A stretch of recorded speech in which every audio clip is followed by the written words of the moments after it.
Hello, my name is Mirandi Riwoe, and today I'm talking to you about my book, The Burnished Sun. The Burnished Sun is a collection of my shorter fiction. At the beginning, I have a novella called Annah the Javanese, which is about a model of Paul Gauguin, so it's set in the 1800s. And at the back of the book, I have another novella called The Fish Girl, which is based on a Somerset Maugham short story, and it's about a Javanese girl. In between, I've got 10 of my short fiction. Some are historical, some are contemporary fiction. Today, I'm going to read from Cintaku, a short story. Cintaku is Indonesian for my love. This is the beginning of the story.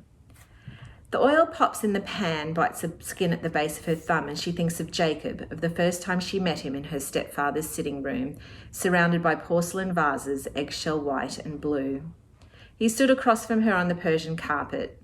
His eyes took her in, this rich girl, who was being tossed to the poorest fishing family of the village, all because her mother had been foolish enough to follow the waves that beckoned to her from the sea. He'd murmured her name, Maya, and even then, right then, she wanted to rest her face against his chest, inhale the scent of his skin that was as glossy and dark as tamarind. But that was a long time ago now, in another land.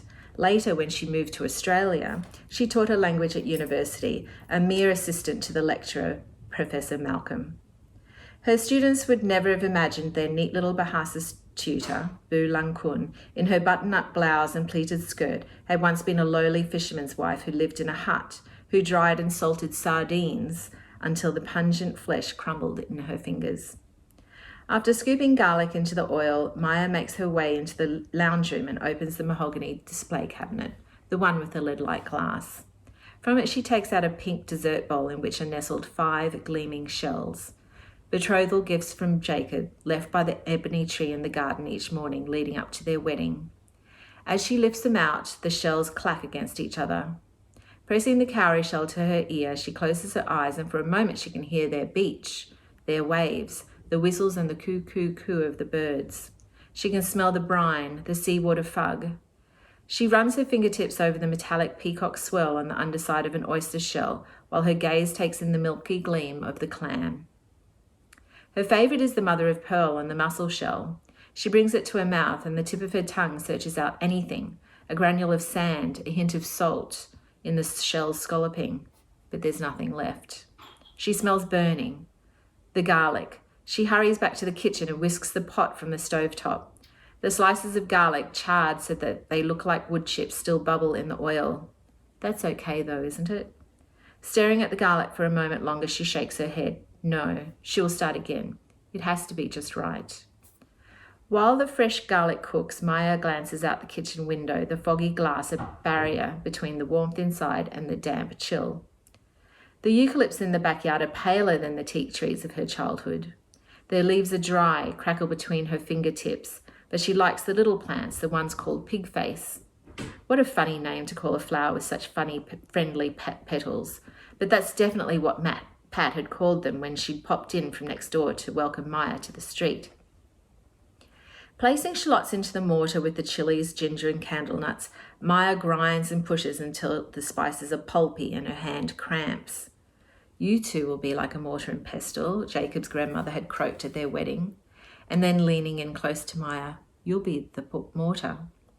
Maya could smell the cardamom on the old woman's breath from the betel nut she chewed, the red cud wrapped in siri leaf. Each morning at dawn, Maya waited on the beach for Jacob's fishing boat to return. At low tide, sea foam frothed across the sand like honeycomb and had the orange tinge of paprika. She had to step around bluebottles that washed up on the shoreline so that their whip-thin tails didn't sting her toes. One day she was inspecting a tangle of the tiny jellyfish, strung together like a bunch of fairy lights.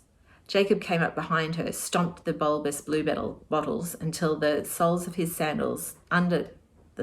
sandals so they burst. "Jacob," she screeched, jumping out of the way.